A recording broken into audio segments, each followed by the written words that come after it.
Hope all are good. सभी अच्छे होंगे बच्चों। नाउ आज हम लोग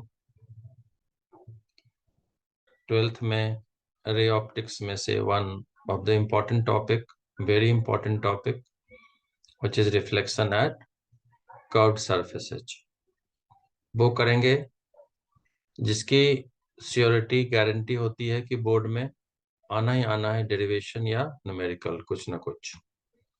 तो देखते हैं कि ये क्या है।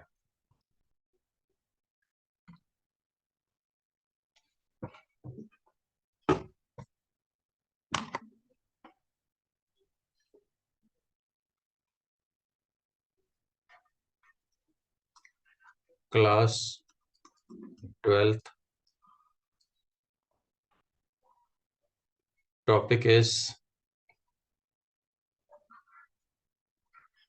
refraction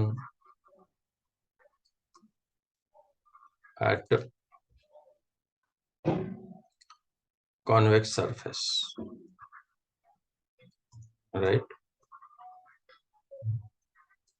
तो कॉन्वेक्स सरफेस पे रिफ्रैक्शन के लिए हम लोग फॉर्मूला फाइंड करते हैं। ये फॉर्मूला फाइंड करने के लिए सबसे पहले डायग्राम, तो डायग्राम कुछ ऐसे बनाएंगे और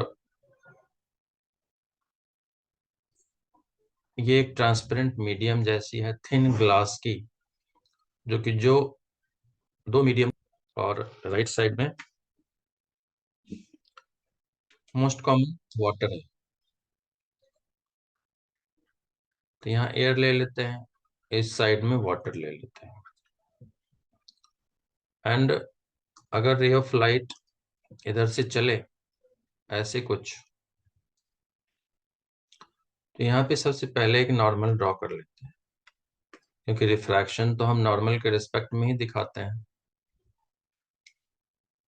तो ये हो गई हमारी नॉर्मल, और नॉर्मल जो है यहाँ पे इनके सेंटर ऑफ कर्वेचर से कोइंसाइड कर रही है, मीट कर रही है।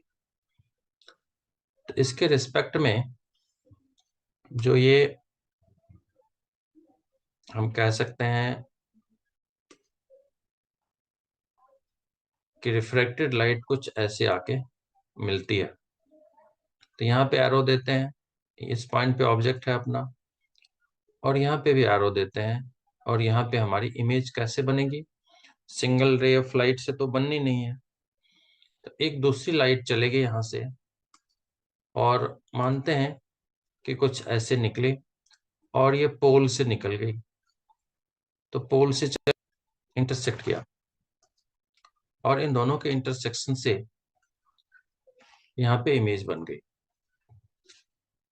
तो इस प्रोसेस में हम कह सकते हैं कि नॉर्मल के रिस्पेक्ट में ये वाली पॉइंट जो है वो एंगल ऑफ इंसिडेंस है, नॉर्मल के रिस्पेक्ट में है।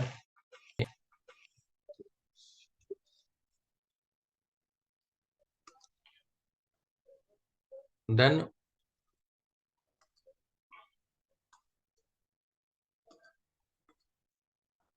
Angle of refraction. तो हम ऐसा करते हैं कि अब स्नेल्स लॉ अप्लाई करते हैं और मान लेते हैं जो एयर है हमारी फर्स्ट मीडियम है, जिसकी रिफ्रैक्टिव इंडेक्स μ1 है, हम n भी यूज कर सकते हैं, और वाटर की रिफ्रैक्टिव इंडेक्स μ2 है, राइट? तो फ्रॉम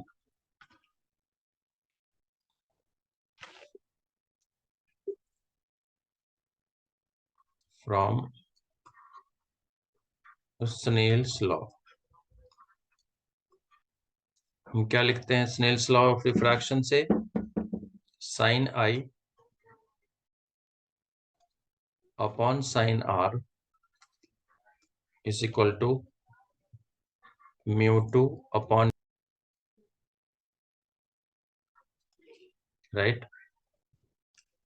हम इसको ऐसा भी कर लेते हैं, स्मॉल एंगल के लिए हम इसको μ2 बाय μ1 को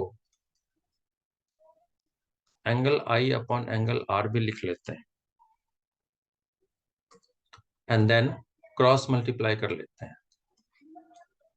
तो अगर हम क्रॉस मल्टीप्लाई करें तो we can write mu2r is equal to mu1i। ठीक है,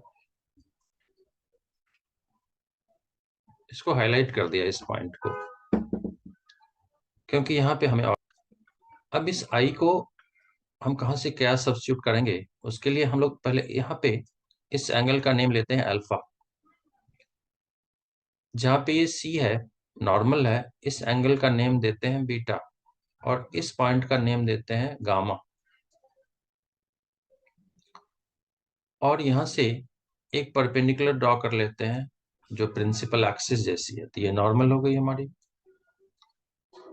व्हिच मीन्स हमारे पास एक ट्रायंगल है, वो इस पॉइंट का भी कुछ नेम दे देते हैं ए ओ, राइट। तो from triangle O A C, तो angle I can be angle alpha plus angle beta. Similarly हम अगर आर को देखें, तो this R from this A, और इंटरनल एंगल हम लिख सकते हैं बीटा माइनस गामा, राइट। तो from triangle A C I, angle R can be, external angle is beta minus gamma. तो ध्यान रखना है आर और गामा में थोड़ा डिफरेंशिएशन। तो अगर हम यहाँ सब्स्टिट्यूट कर दें, let's say this is equation 1, तो substituting in equation 1 we get, ये अपना क्या बन जाएगा, right. It can be like this,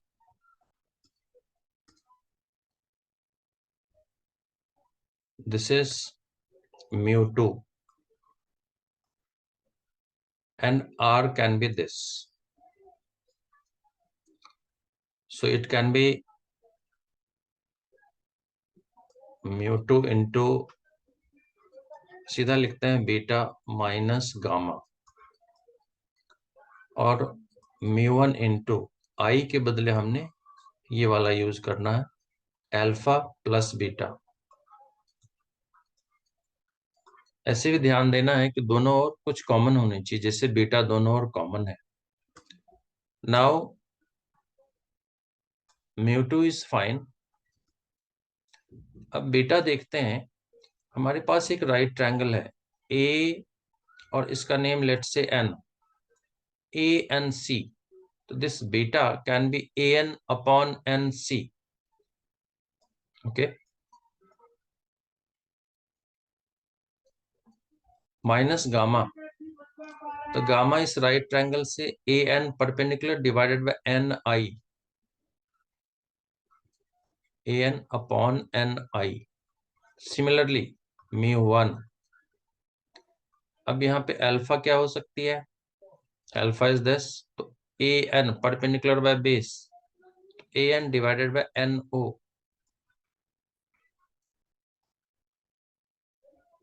और बीटा तो ऑलरेडी यहाँ लिखा हुआ है A N upon N C. तो हम देखते हैं कि ए एन तो कॉमन है दोनों ओर, A N will be cancelled, लेकिन जो ये एन सी है, तो हम बोलते हैं कि since N is very close to C, very close to P, इसलिए हम एन सी लगभग पी सी के बराबर है, which is radius of curvature R. ऐसे ही N I is very close to P I, and जैसे ये है रेडियस ऑफ कर्वेचर, तो P I image distance which is V, it will be V. Similarly, NO is